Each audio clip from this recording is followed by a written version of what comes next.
Movie theaters are modern-day pulpits. Real-world theology exists to shed a light on the narratives that are shaping our culture, and to remind viewers that entertainment is not mindless.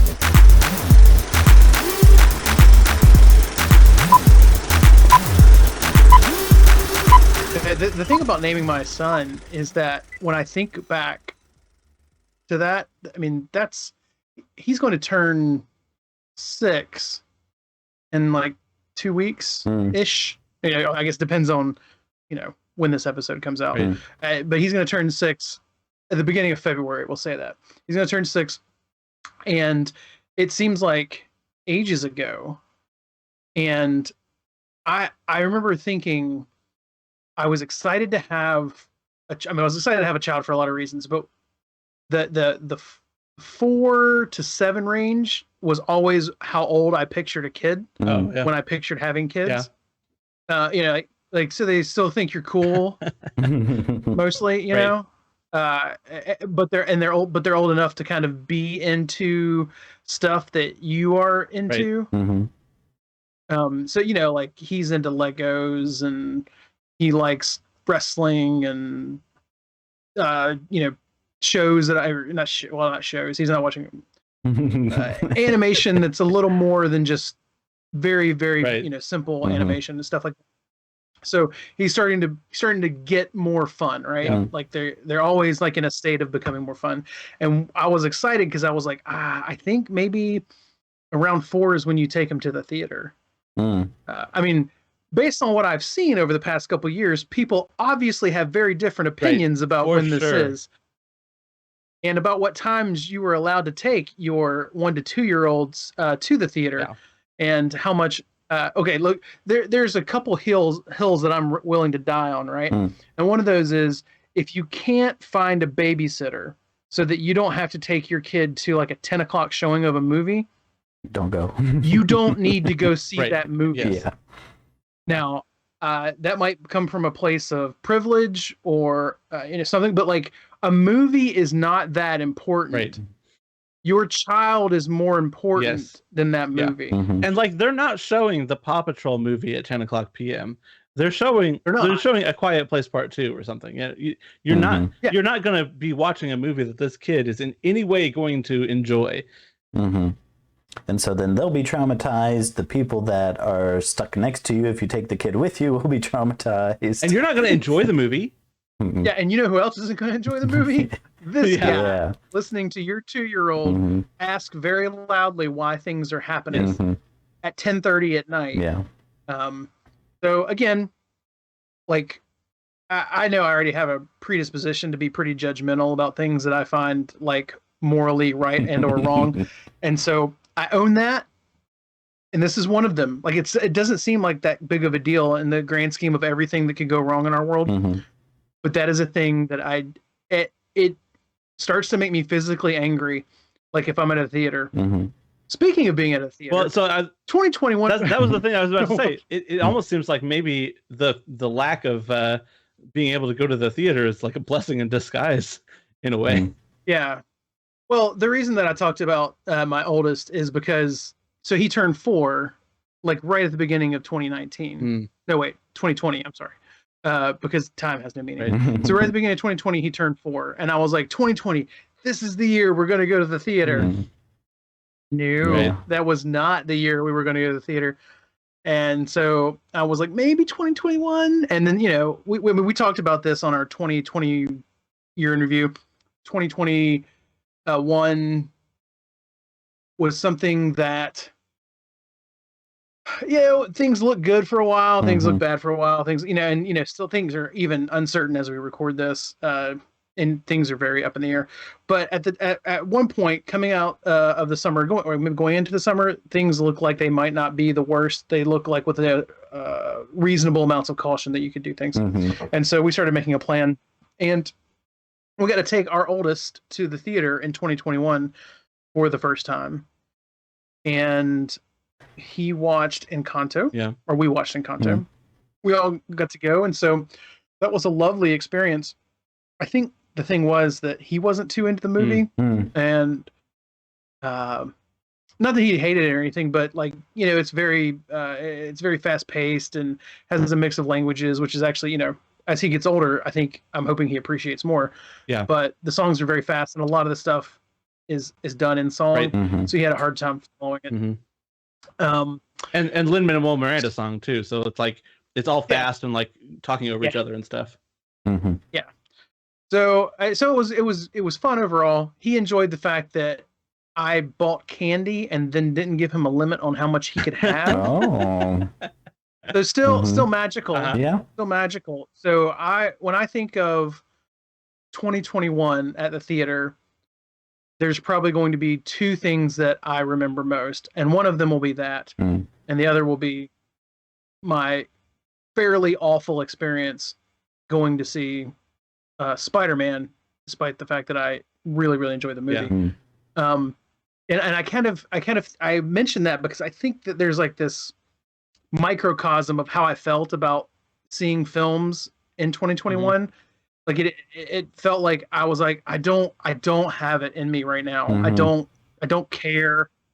I'm emotionally exhausted. We mentioned this a little bit on the 2020 review as well. I'm emotionally exhausted. I just want to check out. I can't deal with more hard stuff, which is usually what some of the better films of the year are about, right? Sure. But then at other times, you know, with enough social interaction and hanging out with people and things clearing up from time to time, and enough movies that were piquing my interest, I was like, do I love movies again? Yeah. You know, so like I felt like it was very like hot and cold in 2021, and it made me start to wonder kind of how was 2021 for you guys. We briefly talked about 2020. Well, briefly, we probably talked for a very long time about 2020, but in our 2020 discussion, we briefly talked about how just what place we were in when we entered 2020, and like what trying to engage with film or even watching movies, TV, or anything that was a diversion was like.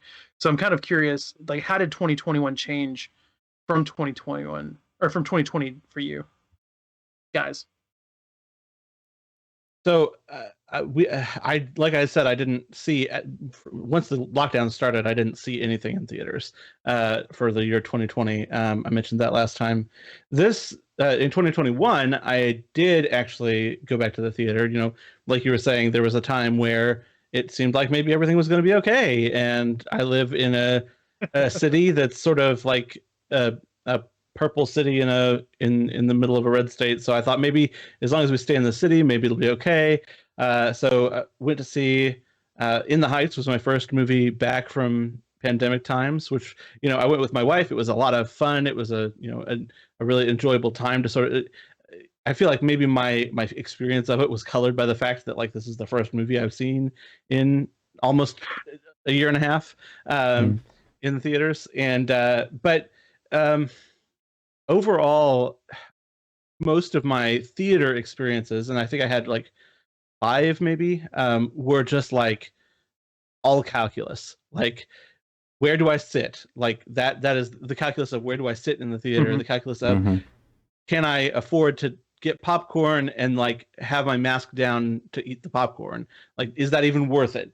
Is it worth it to like go to this movie at 10:45 when it's got fewer seats sold than to just go at like 8 o'clock when it would be much more convenient for me, but like half the auditorium is full. Like the whole thing was just like calculus after calculus, and you know the bathrooms are weird, and you got to wonder like what sort of weird crud am I walking through just in a normal time, let alone like what I might not get COVID, but I might get something else, you know? And so like how much we took for granted before. This is all fine. I'll put my tongue on the toilet. Right? I can't wait to lick doorknobs again, right? And the whole thing is just And so like all of those experiences were just so fraught with calculus, like I said, just doing the math on whether or not this is a good idea, to the point where actually my most enjoyable theater experiences, and there were 2. One was seeing Spider-Man with my wife, and it was just the two of us in the theater. Like, wow. It was just the two of us. We went on, I forget, like a Saturday afternoon or something. And so like it was, or maybe it might have even been like a Friday afternoon. I don't remember, but we went at a non-standard time. And so it was just the two of us in the theater. And then, so that was one of my most enjoyable, because like the math didn't really factor in. And the other one was seeing Free Guy, which despite being, it was an okay movie. It was the best theater experience because we went to a drive-in. And so I just had to worry about the confines of my little car, and that was it. Of course, then after that, my battery died. So, I mean, ups and downs. But aside from that, it was a great time. I gotcha. Well, 2020 had really kind of hit home that it's like, okay, we don't know how long it's going to be, but I might as well settle in at this point, kind of a thing. Like, this might be the new normal. So I've actually brought some visual aids for you. You guys have, I think we mentioned the Facebook metaverse kind of a thing. Before metaverse was a word, I went ahead and I got one of the Quest 2 headsets. And one of my video watching experiences was they have different rooms you can be in and theaters you can be in, where it's essentially the same thing as seeing a big screen in front of you, and you can turn and you can see the other people's avatars. They'll give you a virtual thing of popcorn that you can throw at the screen if it's the bad guys coming on, or you're watching a Rocky Horror Picture Show or something like that. But I was like, well, maybe this is gonna be what watching movies is about. And then like you said, the thing your kid loved the most was the candy, right? My biggest thing has always been popcorn. I was never that into candy, even as a kid. So you can't just get Act 2 microwave popcorn and expect it to be anything like the theater. So through the power of YouTube and the internet, I figured out how to make it. So you want to get a naturally refined organic coconut oil, because this goes higher heat, okay? You don't want to get the regular virgin coconut oil. You want to get this stuff, which is the horrible chemical concoction that they call butter. Snappy butter burst oil for popping and topping. Snappy butter burst. Yeah. When you want to kill yourself. Yes, exactly. Proud sponsor of the show. And then this is the most important one, flavicol. It's like the finest, powderiest salt type substance they've ever made. Salt type substance. I don't know how you would classify it exactly. There is salt in it, artificial flavor, yellow dye number 5, of course, and 6, just in case one wasn't enough for you. But, you put that with your kernels in a whirly pop, and, you can feel like you're having the same kind of popcorn experience you would at the theaters. If those listening at home would like to see this, the visual aids that Ryan has put up, check out our YouTube channel. We're uploading these podcasts as a video as well. So if you couldn't hear what I was showing you. Right. Well, I was going to say, do you have to let it sit under like a warmer for about an hour and a half before you eat it to get that? That's personal preference. Sometimes you've got the people who just take whatever they can get, and there's the people who are like strategic in the concession lines. You ever see those people? It's like, oh, that one looks about empty. I'm going to go over to this line so that way I can get the freshest, popped popcorn kind of a thing. So it's all up to personal preference. That's the nice thing. You can just, kind of make it your own recipe, if you will. But that was around that was around winter time when I was experimenting with all that kind of stuff. Awesome. Summer, it did feel like it was letting up, so I did end up seeing 4 movies over the last year. First one was an anime that came over to the US, Demon Slayer. Highly recommend if anybody's interested in animation or anime. It's a very interesting story. You can watch the TV series, and this is what anime's been doing a lot lately, kind of like they did with Pokemon. They'd have like a season or 2 of the cartoon, and then you'd go to the theater and there'd be a big movie event, and then that would change the direction a little bit of the TV series program kind of a thing. So I saw that one. Green Knight, probably the best movie I saw in 2021. I still think about it about every week at least once. Free Guy, saw the Suicide Squad, and around Suicide Squad, that's when I was feeling the most calculus weigh on me. Like, I saw the Suicide Squad, I'm like, it's James Gunn. Conceptually, in my head, I liked the humor. I was like, that was funny. But my wife even said, I think you laughed one time through that whole thing. Did you not like it? I'm like, no, I liked it. I just didn't have anything to give to it. My mask was on a little extra tight that day. I didn't like to see the temperature. The room wasn't right. Like, everything was just not right. And I was like, yeah. So she's like, want to go see Free Guy like the next week or so? And I was like, no, I need another week. I need to rest. I can't go see it yet because I don't want to go see Ryan Reynolds in that kind of a mood. Right. And so we did wait a week. I did have a better time. But after that, then it was just locked down again. I didn't want to go out to see Spider-Man. I didn't think to strategically find that afternoon showing. Maybe I should do that. Right. It's still playing, I think, isn't it? Probably. I think it probably is. It's making a truckload of money. Yeah, so maybe I'll have to do that. Multiple trucks. And it's not like there's anything that's come out since to like unseat it. That's true. So that's true.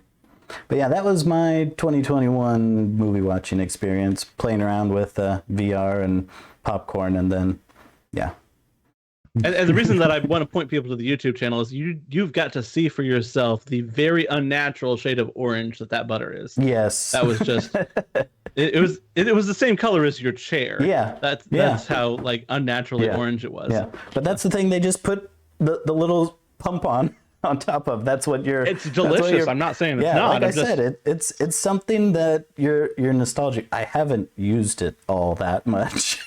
You can see how much I've only bought one of these since the end of 2020, beginning of 2021. Yeah, it looks like windshield washer fluid. Yeah. It's the same bottle as antifreeze, something like that. Yeah, it reminds me of when I got married and we got our first Sam's Club membership. Mm-hmm. Oh yeah, everything in. And bulk. I had no concept of like how long it takes to go through some things. Mm-hmm. And I bought like a huge can of that nacho cheese. Oh yeah. That you'd get like at Taco Bell or like baseball nachos or something like that. And I was like, I love this cheese. I'm gonna eat it all. And I'm just sitting there, just like I'm pouring it out, and I'm killing my insides. And there's just so much more left. And and then I had my friend helping me eat it. It just felt like it never went away, no matter how much effort we put into it. And that then was you threw it away, and it ended up back in your kitchen again. It did. It came back, and it was like, "Why don't you love me?" And I was like, "I do. That's why I had to let you go." So I mean, gosh, man, it's just so much. I'm like, how much popcorn would you have to like realistically pop to use all of that butter? Like that's. I mean, that's why the theaters buy it and not normal humans. And not normal people. Right. I wouldn't claim to be. I put up no errors. Yeah. Well, I mean, I didn't clarify this, but I don't think we saw anything in the theater. And I think the first thing we saw was my wife and I got away for like a day or so on our anniversary, which was in August. And we went and saw Free Guy, which, I mean, ended up being one of my favorite movies of the year. I mean, Ryan Reynolds feelings aside, I mean, I'm coming around. And I don't know if it's an expectation thing, because so often people tell me movies are like the best movie I've ever seen, right? And then I'll go see the movie, and I was like, well, it was good, right? But like you told me it was going to be the best thing I've ever seen, and that it was not even in that ballpark. So when we went to see Free Guy, I thought I was just going to go see like Ryan Reynolds being funny. I think we talked about this. We thought I was going to see Ryan Reynolds being funny in Ready Player One, right? Like Ready Player One with actual humor, not just like kind of creepy perv humor. Yeah. Right. And so once we realized what it was, like my wife and I are like crying through this, and I'm laughing hysterically at times. It takes a lot to what I'd call pop me, like where I genuinely am surprised by something and I make some kind of physical or audible noise. Mm-hmm. Because usually I can see it coming, or it's like, oh, that was a surprise. Like that's how I open Christmas presents. That's why people don't like giving me things, because I'm like, oh, thank you for this thing that I've wanted all year. I appreciate it.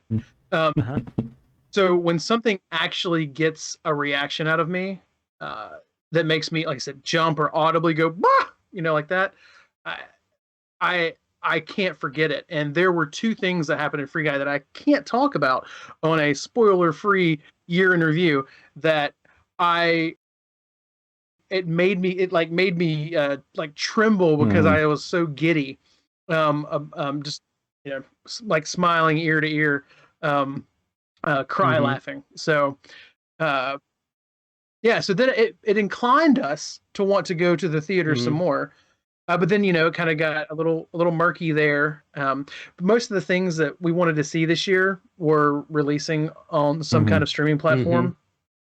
And so we wanted to see In the Heights as well, but it was on HBO Max. Yeah. So,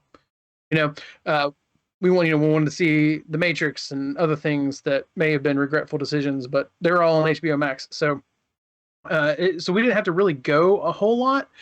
And I found that we did go see The Green Knight. Green Knight was important for us to see, just because of the filmmaker and the previews and stuff like that. And I think until we saw Spider-Man, the most people, I should have written this down. We probably saw 5 or 6 movies between August and December, about one a month, and the most people besides Spider-Man that we ever had in the theater with us were probably 2 or 3, maybe, in the whole theater. When we went to go see Encanto, like I was like, oh man, a whole bunch of parents are gonna bring their kids in the middle of the day when we could take our kid, and nobody. It was us in this giant 220 person auditorium. Nice, just us. So that actually gave me. I started to think, hey, maybe we can go back, because if this is going to be the situation, then I'm not that worried about it. I'm not that concerned. And then we went to Spider-Man, and it was like days after it had come out, and I've explained this so many times, so I'm sorry for our loyal listeners, but there are so many theaters around where I live based on the population that it's kind of comical. Like there's no reason that you should ever have to go to a crowded theater in our little 20-mile radius, because there's so many theaters based on how few people there are. And so I assume the same thing would be true with Spider-Man. We went and it was packed, and I was so uncomfortable. And I was like, and then there were people there. We went to a later showing, people there bringing, like, there's people with babies, like in car seats, and kids who didn't understand what was going on and who were obviously very frightened by the Green Goblin and other things. And I love the movie so much that it cut through all that, but it now has made me realize that, you know what? I kind of enjoy just watching movies at my house. Like, I feel like there's probably an entire podcast discussion that could be dedicated to that kind of debate. Like, what are the roles of theaters anymore? Like, but I don't even have like the biggest TV screen in the entire world. I mean, it's plenty sizable for the space that I have, but it's not like I've got some kind of personal theater or anything like that. We can't even really turn it up because we're usually watching movies later at night and the kids are sleeping. And so we've usually got subtitles turned on just to make sure we don't miss anything. And it's, again, those nuisances aside, still other people aren't ruining my experience. So like I said, we're writing it down. Would love to hear how other people's experiences are, and kind of what people are, where they land on the theater versus home theater discussion. I know it was something that we were talking a lot before we had to, right before COVID hit. It was kind of like, hey, they'll let you pay $50 to watch it at home for like a day or something like that. People were like, oh, it seems like a lot. I don't want to watch it at home. Some people were like, I'd rather, the convenience, invite a couple friends over. And then, once it turned into a have to, that conversation kind of got a little bit muddier. But I'm interested to where our listeners land on that. What is what is the value of the theater at this point? Weigh in on the Discord. That's that would be something that I would like to hear as well. But that is that's how my 2021 went. Now 2022, when I can remember that it's actually 2022 already, I am looking and I'm like, there is not a ton of stuff on the calendar right now that's got me super pumped to go to the theater. I mean, even some of like the summer blockbusters, or even the sprinkling of Marvel films through 2022. I'm like, I could enjoy that from my couch. So I'm trying to think of what 2022 is going to look like for the Fissel family and friends. But right now, I think COVID accidentally reminded me that I don't really need this right now. But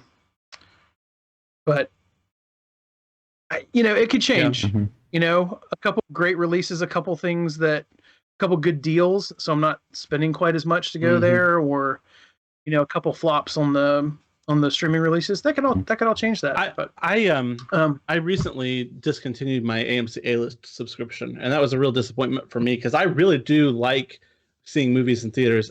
I mean, granted, partially because I've got 3 kids, and so like being able to leave the house is nice, and like being able to leave the house without them is particularly nice. I love my kids. Nice to have a break every now. Yeah, it's nice to have a break every now and then. I love my kids, but just like so that was a great break for me, and A-List was awesome because I could use it for whenever to go see a movie. But I had to cancel it because it was just too that calculus was just awful. I will say that I waffled about it. I was going to do it in like mid-December, but I was like, I'll go see Spider-Man and then I'll cancel it. And then after I saw Spider-Man, like that experience was so almost visceral for me, of just like being in the room with all of the people when the stuff happens and like people go crazy, and all of the spoilery things, and like people are excited about it and screaming. That was really, really enticing for me, and so it almost made me reconsider and like, well, maybe I don't want to cancel my subscription to A-List, and but I ended up doing it anyway because like that calculus just overwhelmed me. I'll come back to it eventually, once the pandemic either ends or becomes an endemic. But that could be the thing though. Like social pressure could be the thing that drives people back to theaters. True. I mean, there are very few things like live TV. I know I've mentioned this before, but live TV is one of the only things that like really drives advertising, right? Because like it's the only thing that people tend to have to watch when it comes out.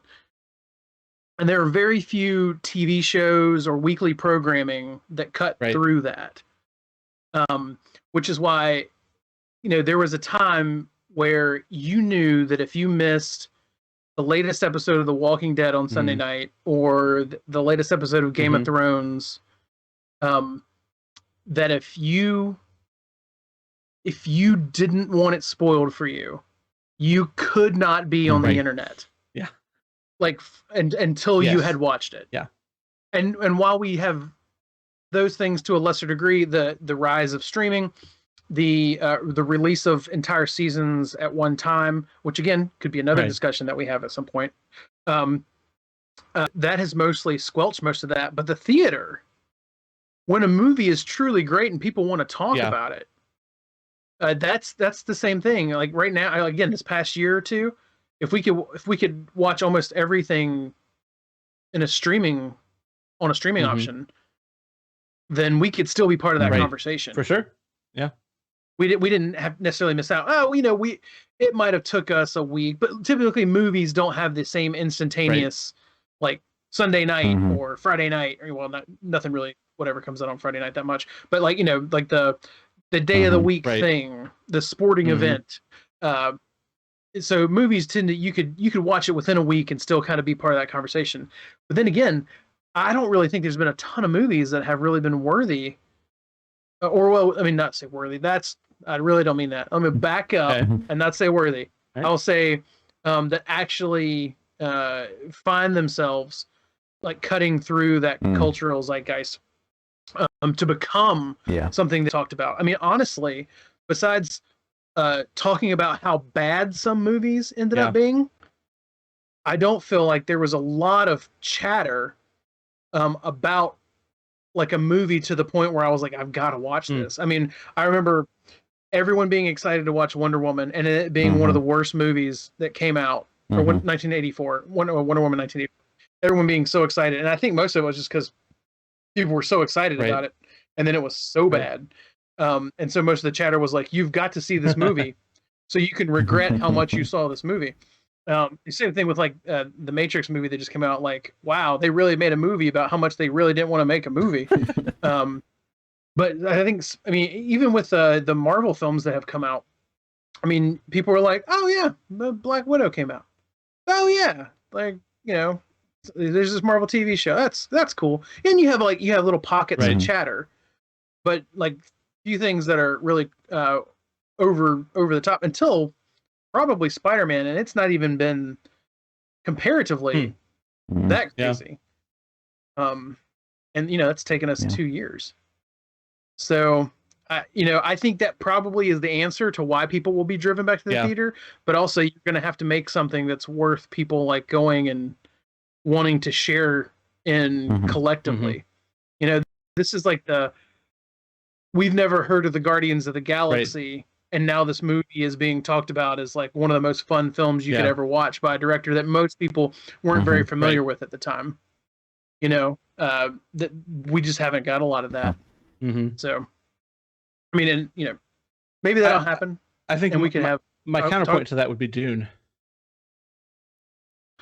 See, even then, I wish Dune was something that people were crazy talking about, but the chatter was like, "Did you see Dune? It was great, cool, thanks." Like no one was like, I mean, because it was amazing, like, you know.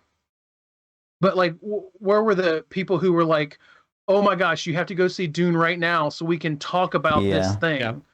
People were like, "You should go see Dune because it's a great movie," and people were like, "I should do that, but I can still use the internet."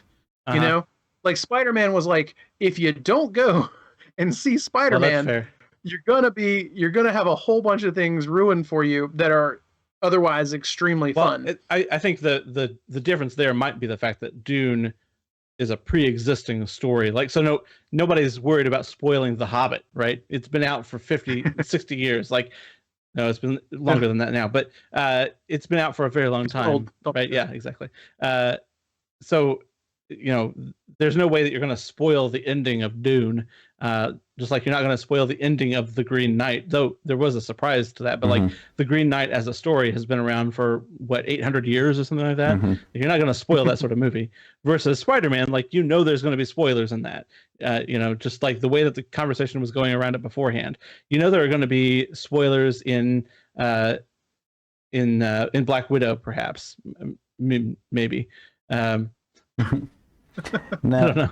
Well, that's insane. There's not a lot. Counterpoint to your counterpoint, though. I think I think the movie that would be most talked about in the zeitgeist would be Don't Look Up, more than even Spider-Man, because it actually has something to say that people were emotionally invested in to talk about.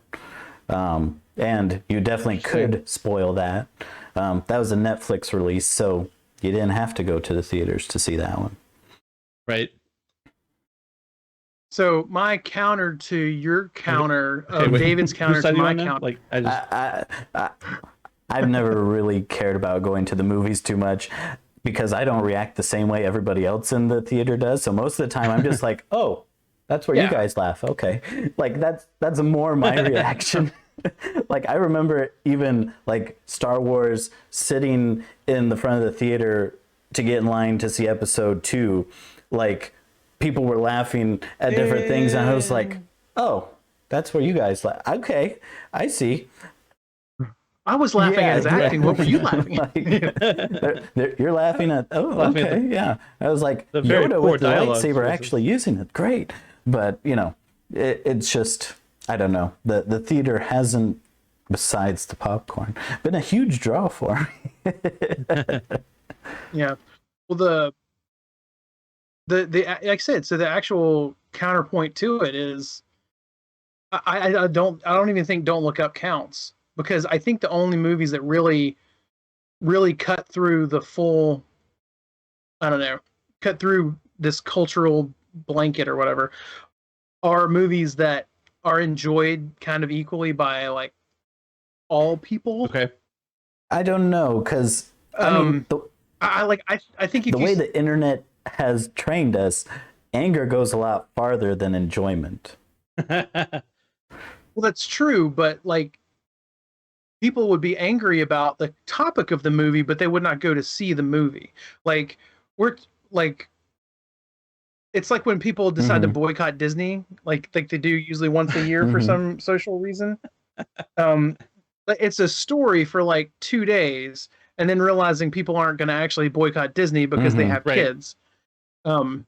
So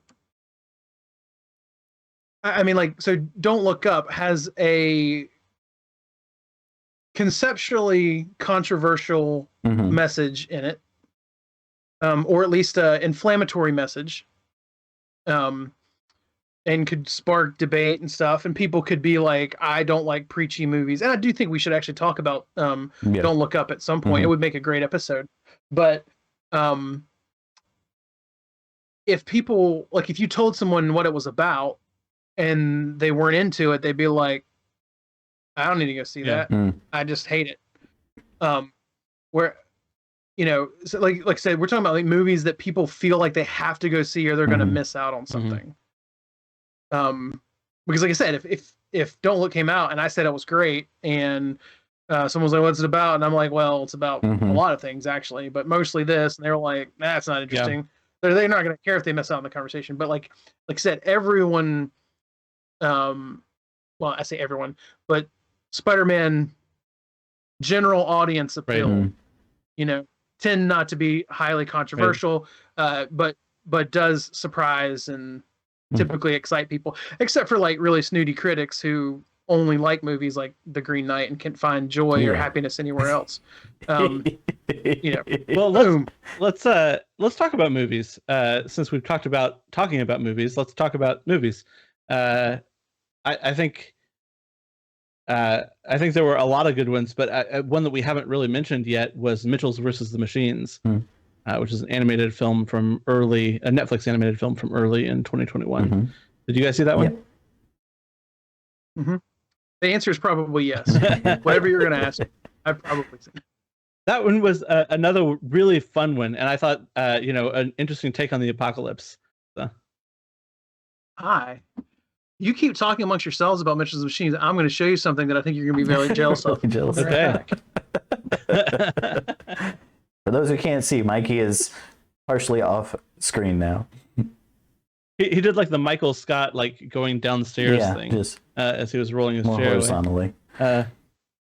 Right.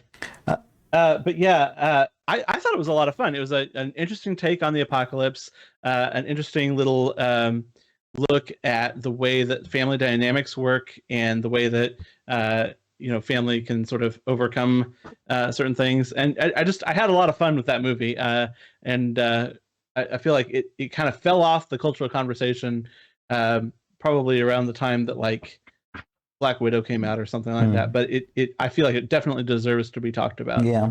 What do you think? I did watch it. I didn't watch it right away because the people recommending it didn't. I don't normally listen to their recommendations. But David's sitting right there. I didn't see it until later recommended it to me, so maybe that. I didn't see it till later either. But I watched that much later. I liked that you saw evidence that the Spider-Verse animated film has been rubbing off on other studios and having them try and up their game to mix styles of animation and things, and I appreciated that. Overall, I don't know, at the time I felt like, I've seen this kind of thing technology is evil, the robots are gonna, overcome. I did like the family dynamic part of it, but again, it was like, I don't know, it felt pretty familiar, pretty archetypal kind of stuff. But like Mikey said in the 2020 review, it's like sometimes you want to just see what you're familiar with. Sometimes getting exactly what you expect has a little endorphin thing. But I think what, I don't know if it jaded me or it took my enjoyment down, was I had just seen Ron's Gone Wrong like a week or two beforehand, and I loved that movie. Like a lot more than I thought I would. One, it had Zach Galifianakis as one of the voices, and he's always been like just tepid for me. Like I understand he's got some funny ideas and concepts, but his delivery is always like squashing his own impact a lot of times. So for him to be one of my favorite characters in a movie was very surprising. But I don't think I saw a very straightforward archetype of anybody. It was a different kind of dynamic with the son and the father and the grandmother, and it did have kind of the same themes, which is probably why I say Mitchell's versus the Machines didn't hit as hard, because it was like a Apple mega corporation that was everybody's have to get item kind of a thing. But they had the dual layer where it's like one guy, he just wants to do what's nice and right and whatever, and then there's the like real evil guy who's all about the numbers and gonna do all the stuff that the other guy would never do. But it just seemed like everything was more about sacrifice between good characters who actually cared about each other enough to not hurt each other intentionally, kind of a thing. And it was just very uplifting. I just really liked the whole friendship conversation that it had in there. And I almost bought a little Ron doll afterward, because I really like it. I don't have any kids to show it to, but I really like that movie. Well, it's interesting that you mentioned that one, because I feel like I've already been kind of proven wrong, because Ron's Gone Wrong is one of the few movies that I haven't seen. Oh, there you go. That probably many people have seen, and mainly because I feel like no one was talking about it afterwards. So much so that I never got a chance to check it out. And since my wife and I didn't get a chance to check it out, when we went to probably McDonald's or whatever, like the kids got like little Ron's Gone Wrong toys, and they had no idea what they were from. So they still play with them, but they refer to them as their little Baymaxes or their baby Baymaxes. I can see that. Or Eva and from Wall-E. Very similar aesthetics there. Yeah, and they haven't watched the Mitchells versus the Machines, because I think it's a little too scary for them at the moment. Because they tend to be a little sensitive to those things, and I want to be sensitive to their sensitivities. And I remember watching the Mitchells versus the Machines, and we watched it almost as soon as it came out, because I was so excited. Because to your point from before about kind of borrowing from Into the Spider-Verse, actually Phil Lord, he produced and wrote Into the Spider-Verse, he wrote part of it, and he produced Mitchells versus the Machines. It is a Sony movie, a Sony Pictures animation, and it is a Sony movie. So like, there's a lot drawing of, from their own knowledge at that point. I don't necessarily think it's copycatting. Not that you were implying it was just copycatting, but I do think they recognized the medium for what it was. And I enjoyed it, but it did feel kind of pretty, I don't know, cut and dry. Like I've seen this story a lot of times before. Like I knew where it was going before it went there. But again, being something produced by Phil Lord and or Chris Miller, like it was, there was a ton of jokes being thrown at me all the time. It was pretty fast. It's another reason I'm kind of worried about showing it to the kids, because I mean, it's a lot, right? It's like, it's a lot. But we did really enjoy it. My wife really, really enjoyed it, and I was kind of like, oh, it's pretty good. And so I felt like I need to watch it again without like my critic hat on, where I'm like, how good is this?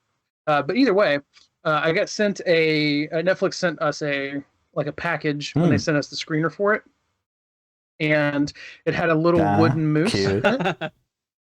That's now my wife's wife's desk, and they also sent this, Ooh, which is nice a art book of all the that's art fantastic. and designs. So color, real heavy, super For all those great. on the podcast. So, it is a good book. Like with your eyes, it is appealing. I don't know how it registers to your ears, but so pretty, full color. But it's the kids just like looking at the book. Like when I got it, they're like, oh, because they just thought it was a new kids book. So they would they thumb through it and see, and because there's lots of drawings of like how they animate the characters and stuff like that. And so they looked at it for about a week. Now, if nonstop. I can just add a little, I don't know, my stamp of approval on Ron's Gone Wrong. My 3-year-old nephew watched it. Like I told them, oh, you guys should watch Ron's Gone Wrong. It's funny. My sister loves animated Disney stuff and whatnot. I'm like, you'll like it. Anything that doesn't have a sad ending, she's going to be on board for. She's like, thanks a lot. We've watched it 3 times now, and he's quoting the robot all over the house. So he can handle it. It should be slow enough for your kids to pick up and not be overwhelmed by the speed of it, because it doesn't rely on speed, slap, dash type stuff. It's just very genuine and heartfelt, kind of funny. It's fun. So this year has actually been kind of interesting because it feels like Netflix realized that like sending some stuff worked, and so they went all. I got so. Did I tell you about this, David? Oh goodness! So 2 years ago, was it 3 years ago? Maybe no 2. Well, anyway, it doesn't matter. 2 or 3 years ago, whenever Roma came out, on Netflix, instead of just getting DVDs in the mail or for your consideration DVDs in the mail, I started getting like larger packages, and Roma came like I mean in this book that was like, I don't know, it was 28 inches by like 18 inches. Like it was like like a huge coffee table book, super heavy. And it was just like the art and the, someone basically they paid someone to be on set for Roma and just take beautiful photographs of them making the movie. And so I got this book and I was like, oh man. And then Roma won like best picture. And so they were like, aha. We figured out the formula, which I don't think this is the formula. I think the formula was making a really good movie, right? Yeah. Like a really beautiful and touching movie. But they're like, we figured out how to get critics to vote for it now. Again, not the reason. But this year, I got like that art book for Mitchell's vs. the Machines. I got one for Passing. I got one for the something Power? of the dog, the Power of the Dog. I kept wanting to call it the Year of the Dog. I was like, it's not the Year of the Dog. The Power of the Dog. And like the Hand of God, maybe that's why maybe I'm getting confused. The Hand of God, and there are huge thick books, and I think the one for what was it? Maybe there's a package for Our Daughter, the Maggie Gyllenhaal directed film. I think it came with like a bottle of wine. Wow. I was like, can you even do this? Wow. Like, at what point is this bribery and not just like marketing? Sort of interstate commerce laws might have something to say about that. Yeah, well, I was like, how also how did you ship like alcohol? Like is that a thing? There's like Wine of the Month Club kind of things that ship to people's houses. So maybe I had some. So anyway, I mean, I feel like people, they sent a lot of stuff. Maybe it's because they knew everyone was stuck at home and like, this is anything that can make their day a little bit brighter, like alcohol. So yeah, it's been an interesting year of receiving things. The irony is I received more like marketing add-on things to films than I ever have, and I receive less movies overall than I ever have. Interesting. And I don't know if that's a condition of the pandemic. Like, just less movies have been made that people are willing to put money into marketing and push awards push behind than they have in the past. But like, I kept saying like, don't worry, we'll probably get a copy of blank, or we'll probably get a copy of whatever. And sometimes it just never came. And part of that is because of the the Critics Association that I'm a part of is a smaller one. You know, it's not like one of the main city ones or anything like that. But it was still just interesting as part of the thing. But with that said, it still gave me one of those, how did I see movies like in 2021, kind of like, or what was my general impression? And so we talked about 2020. 2021 was, I don't know if it's because there was a dearth of things that I didn't get to see, or I don't think we're that great overall in 2020. But I feel like I've seen a lot of good movies. I went to my letterbox and like sorted my viewing diary by 2021 and then by star rating, and there were a couple movies that were in like the 4.5 star range that I try to be pretty limited with. I mean, Dune, I think, Spider-Man, the Joaquin Phoenix movie, Come On, was excellent. And the Green Knight was up there. But then and Free Guy. But then there were a whole bunch of movies that were like 4-star movies where I'm like, this was really enjoyable, but like not like amazing, but like I was happy that I didn't feel like I was wasting my time. And this is a long list of films, and I'm trying to figure out, like, do I just list all these films that people need to see, or like, do we just start making a list of like movies that we are probably worth having a entire episode dedicated to? Well, let's what's the first one on your list? And if I've seen it, we can talk about it. Well, like I said, I don't necessarily think we can talk about all of them, but like, there were smaller films like Pig. I know a lot of people have been talking about Pig, and I really, really despise Nicolas Cage. And it was still I see what people like so much about it. Not so much that it would be like the best movie of the year, but I totally see why it's something different and unassuming and just totally works. Mass is the same way. Come On. There are these smaller films that I don't think got a lot of buzz. There is the movie version of Cyrano that has Peter Dinklage in it. We really enjoyed that. I think it actually is not releasing. I think it just released in theaters or in, well, wherever people can watch smaller artsy theaters. But also Belfast, the Kenneth Branagh film.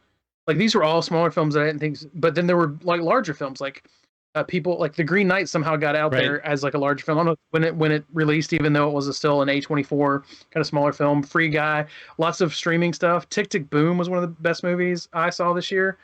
Amazon had The Electrical Life of Louis Wan with Benedict Cumberbatch in it, which we enjoyed way more than we enjoyed The Power of the Dog. And I thought it was actually a better performance by Benedict Cumberbatch than he's getting. He's probably going to win an award or be nominated for Power of the Dog, when I think Electrical Life of Louis Wan Wayne was better, or his performance in it was better. The Eyes of Tammy Faye, probably the thing that people will talk a lot about Andrew Garfield when they're not talking about. I mean, thanks, spoilers. Don't forget it. Just back up. There's a great foreign film, which I don't know if technically counts, but there was another Netflix streaming one called The Forgotten Battle, World War II film about Operation Market Garden, from like people in Denmark's point of view, kind of. Was really well done. What is that, World War II or? Yeah, it's World War II. So and so, like I said, I saw a preview for it, like on YouTube, and I was like, well, I'm a sucker for all World War II films, so I'll probably check this out, and expected it to be kind of like, okay, but it was really good. And I mean, it has gotten a lot of positive reviews, but it's one of those things where, like, there's so much out there, right? I mean, because I'm just talking about the movies that I thought were like pretty good, and I've already listed like over a dozen, and this is mostly stuff that I've seen in the past and in the last 3 or 4 months of the year. So, because that's when it came out. So, but I will say this, and I think this is something hopefully maybe you guys have seen, and if you've not, you should probably correct it. There is one film that I'm starting to see pop up on best of lists, which I was thinking about putting on like my best of list, and thinking I was being clever because it's arguably not a movie, but Bo Burnham's special from May. Oh yeah, Inside. Oh yeah. Is I know top 3 best things I've seen all year. Some of those songs, too good. I mean, I've seen some. Yeah, I've heard some of the songs. Welcome to the Internet. I think was one of the most that and White Woman Instagram. I think those are just everywhere on YouTube and things like that. The fact that he made it all himself, like inside. And you can see him like doing it as he's performing. Like he hits the lights, he turns the lights out, he hits this on the keyboard. He does, a one-man show movie, like very impressive. And based on the stuff that it covers, again, I think it's well worth. I mean, it's probably worth multiple. Like almost every song could probably have its own like mini episode of Real World Theology, like just dedicated to what it's addressing, and like how it's critiquing culture and things like that. And I know my wife would love to be on every single one of those episodes, because her and my sister-in-law would just listen to the music like it felt like nonstop, like for weeks and weeks after. So, and even now there's certain phrases that you can say that will like set them into like a little like a little jig. So I mean, I feel like that's the stuff that, I mean, like, again, I feel like I almost just want to go somewhere like on our Discord or something and list these things, or maybe I'll actually take the time to put a top 10 together, because it's about that time of the year where I put out a top 10, and maybe that'll kind of narrow things down where people can say, oh, okay, like maybe these are the things that we will get episodes for in the future. Join the Discord if you want to have input into that list. Yeah. The link is in the description of this video or podcast. And you can leave a comment on the YouTube video as well, or if you're on the Facebook group, you can leave stuff there, you know. I guess Facebook. If you're on that. Yeah. Well, before we talk about anything else, I guess I wanted to just give Ryan a chance too. Was there anything else that you saw this year that you thought was noteworthy, or that like you heard buzz about that you really wanted to check out? There were definitely Or I say this year. There was definitely things I didn't get to see that I would have liked to, like Ghostbusters. I heard good things about that, which was nice. And that's essentially how I felt about watching movies overall, was it was a tentative step in the right direction compared to 2020. Like, it was like, oh, maybe we can still have hope. Maybe, like you said, maybe I do like movies after all, you know, that kind of a feel. And it's like, I haven't gotten to see it yet, but it was just encouraging to hear, oh, this wasn't getting the same reception that the previous Ghostbusters got. It wasn't that people were done with Ghostbusters. It's just, it had to be done right. And I mean, I had Paul Rudd in it. I was going to love it anyway. Right.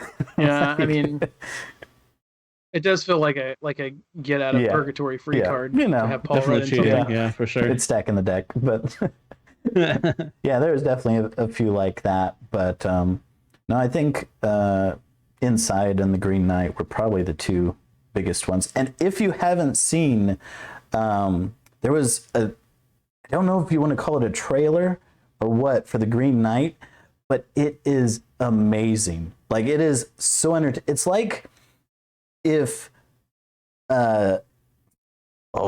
Anderson, Wes Anderson? the Isle of Dogs. Yeah. If he had directed a trailer, almost, like, it's very quick. It's like the opposite of the movie, but at the same time, it's its own entertainment. I'll have to find a link to it to add. But was it an official trailer, or was it someone put together? It was part of the production. Yeah, it wasn't like something somebody just did on their own. But it was a very quick narration, and the cuts and the like. It was very entertaining. Like, that's what sold me on. Like, I was interested in Green Knight, but then that was like, oh, I have to go see it. And then it was just so different of an experience, but at the same time so good. I was like, wow, that's pretty good, taking, like you said, David, something so old and presented it in two so different ways that were still true to the material, but still entertaining in their own right. I was impressed. I was very impressed. Well, speaking of Wes Anderson, I mean, that's the thing. I saw my first Wes Anderson film. Oh yeah, that's right. You saw The French Dispatch, and you had never seen one before. I did. I have now rectified at least slightly my your street cred is a little bit higher. Movie shame, yes. And now I've got a whole list of other Wes Anderson movies that I want to watch. Because I mean, it was a very interesting experience. And thinking back to it, like, I think that's the most accurate way of saying it, because like it was a good movie, but I don't think that I could say that it's like the best of the year or anything like that. It was very interesting though, and distinct from anything else that I saw. And I mean, you're talking about Paul Rudd being a cheat code for movies. I think Wes Anderson, or I'm sorry, Bill Murray. I think Bill Murray is also a bit of a cheat code for movies. So Garfield, obviously. Yeah, for sure. Yeah. Yep. But also, like, I think that one of the big things for me in 2021 is that there were a lot of really thought-provoking movies, like movies that, I mean, we talked about Encanto on the podcast last time, but also like I thought a lot about Free Guy, and you know, we've all talked about it very positively, very favorably. I think we should probably do a podcast on it. The Green Knight was a very thought-provoking movie. The French Dispatch was a very like, I thought a lot about the French Dispatch. And just overall, a lot of the movie, and even a little bit Raya and the Last Dragon, like it felt like a movie that really wanted you to think about it. And so I did, and I don't know that it necessarily held up as well under the scrutiny of thinking about it as maybe they wanted it to, but it was fun. And so just overall, I think that, and Dune, and I don't know if I mentioned that or not, but a lot of the movies in 2021 were just very thought-provoking in a way that I don't think I've seen in years past. And I don't know if that's just a matter of like the spectacle movies weren't released in 2021 or something. Because like Black Widow also came out, and that didn't really make me think at all. Like it made me think, why is this called Black Widow? Well, because, you know, I mean, spoilers, but yeah. Well, why is Hawkeye called Hawkeye? It was okay is the thing that I keep coming back to on that one. But yeah, just overall, a lot of the movies that have stuck with me are ones that have made me think, and not necessarily like really good spectacles or particularly well-made movies or particularly you know, good, well-acted characters. I mean, there have been all of those things, but the ones that have stuck with me have been the ones that have been really thought-provoking in 2021. Yeah. Well, I really like what you said, Ryan. It like 2021 feels like it's it's moving uphill from 2020, and I want to like take a small time out to say there were still very worthy and worth your time films in 2020. I don't think there were, you know, a plethora of them, but there were some that were still beautifully made, wonderful, thought-provoking pieces of art that should be engaged with. 2021 felt like we've released a whole bunch of movies that are pretty darn good. I mean, they're not like all-timers necessarily, but they're I typically think of 4-star movies, which is a lot of the stuff that I've been kind of like plugging so far. 4-star movies to me feel like movies that I would love to own and rewatch. Sure. Like the jump from 3.5 to 4 stars, for me is like 3.5 is a movie that I enjoyed, but like 4-star movie means I would actually like to watch. Like I enjoyed it and I would like to watch this again, or maybe multiple times. I'd like to own a copy, and so there's a ton of movies I would love to watch again from 2021. Again, nothing that's going to be sitting in nothing that's in danger of pushing out my Letterboxd top 4, right?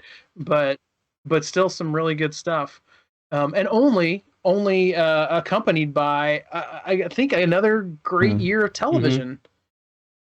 You know, another avenue that we're probably going to start addressing a little bit more as the future comes.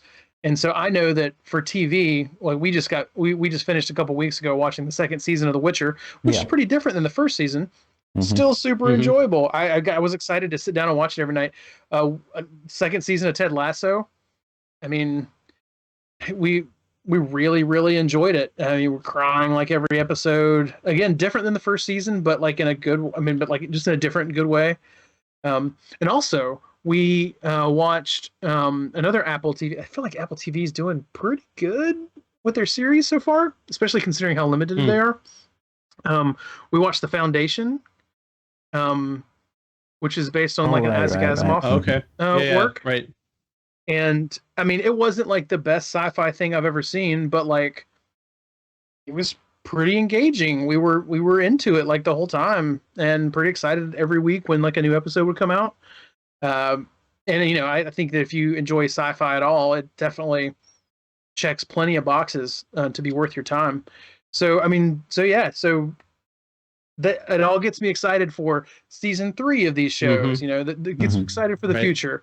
You know, it's some of the first things that I've seen in a while, whether it be TV or film, kind of came towards the end of this year where I was like, I wish I had a podcast where I could just talk about this movie and all the things going on in it.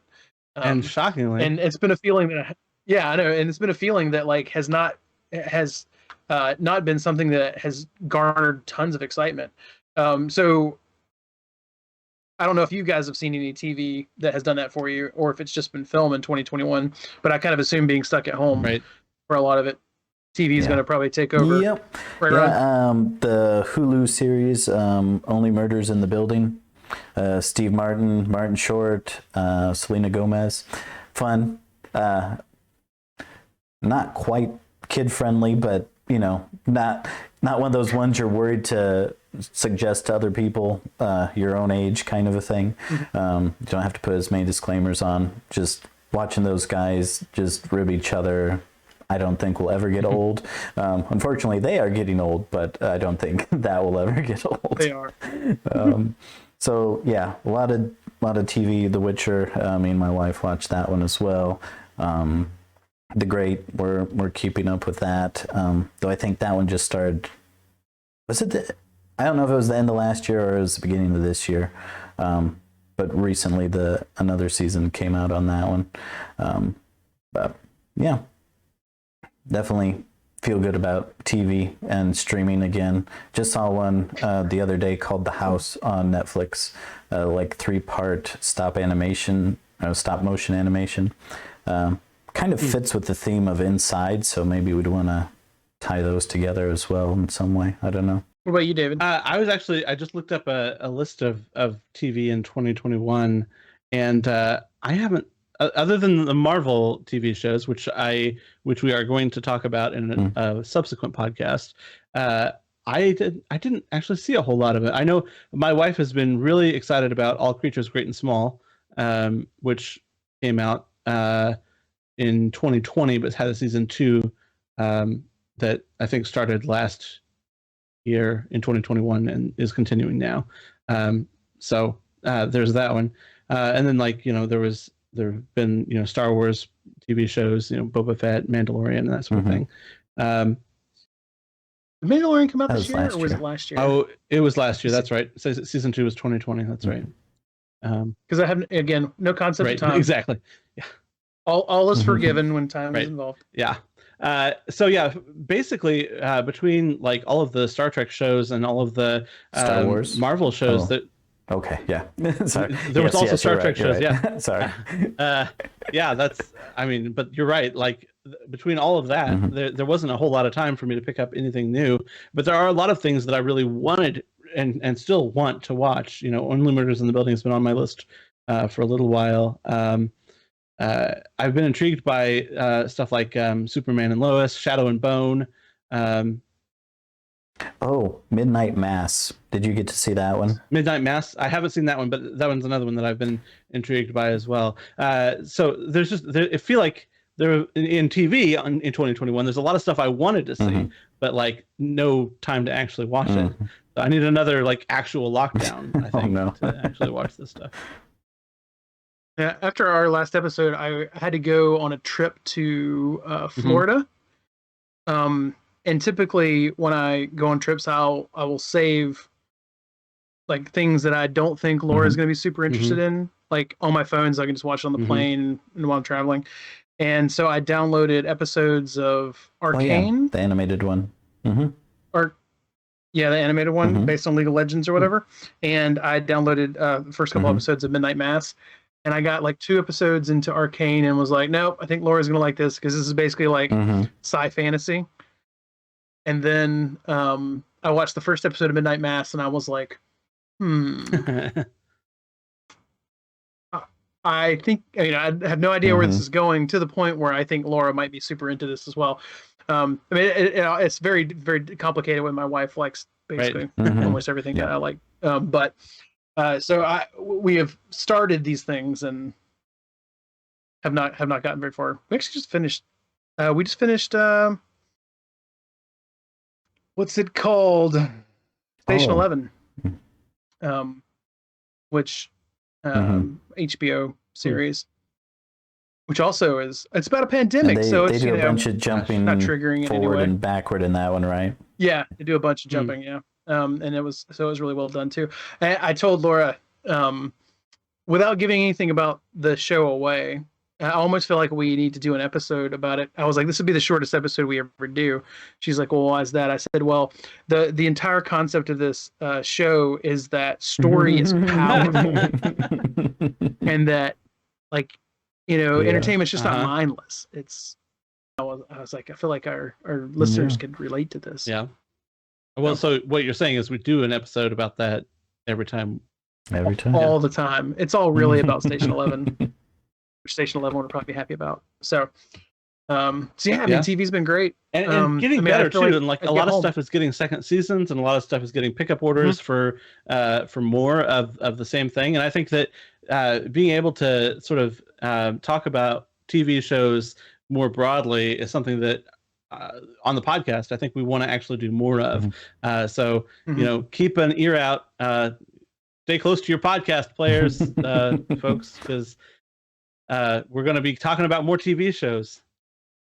Well, maybe we should figure. I mean, we can do this in real time, right? We can figure out how we want to do this. I think that there are probably ways to put polls up on Discord and stuff. And, I think so.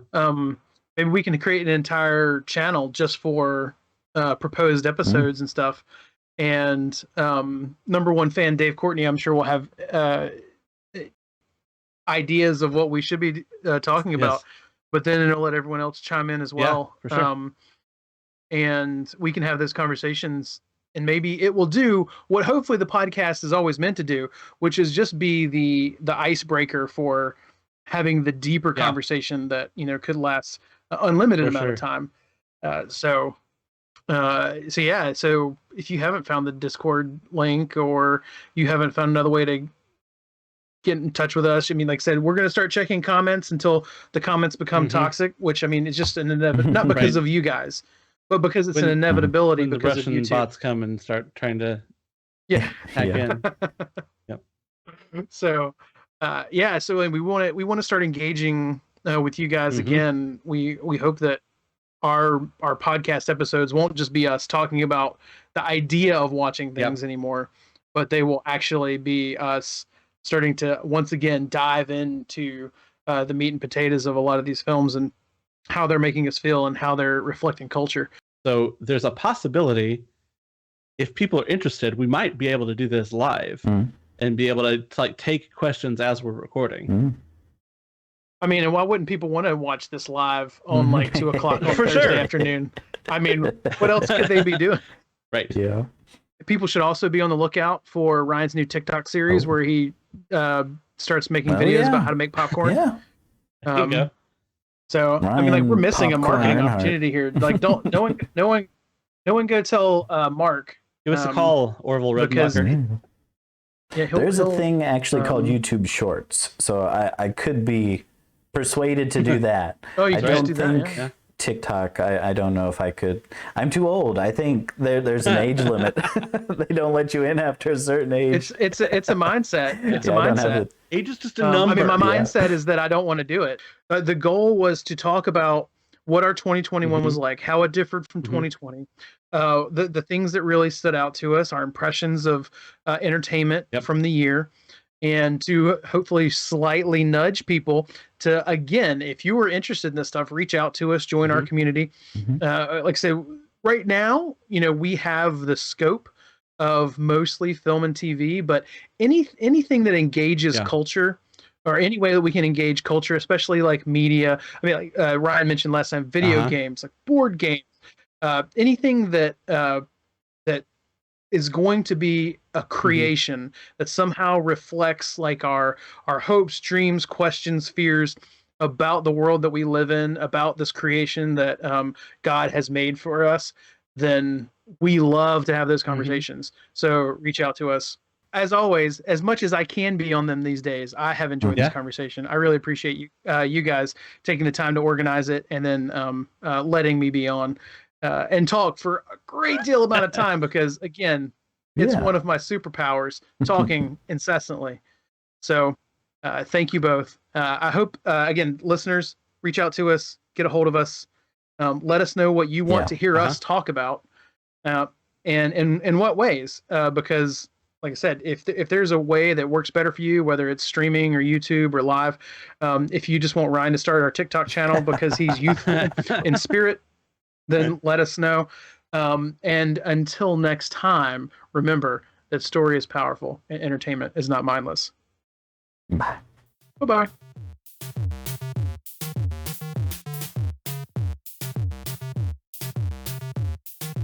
And by the way, like, I don't think you need to thank us for allowing you to be on your own podcast.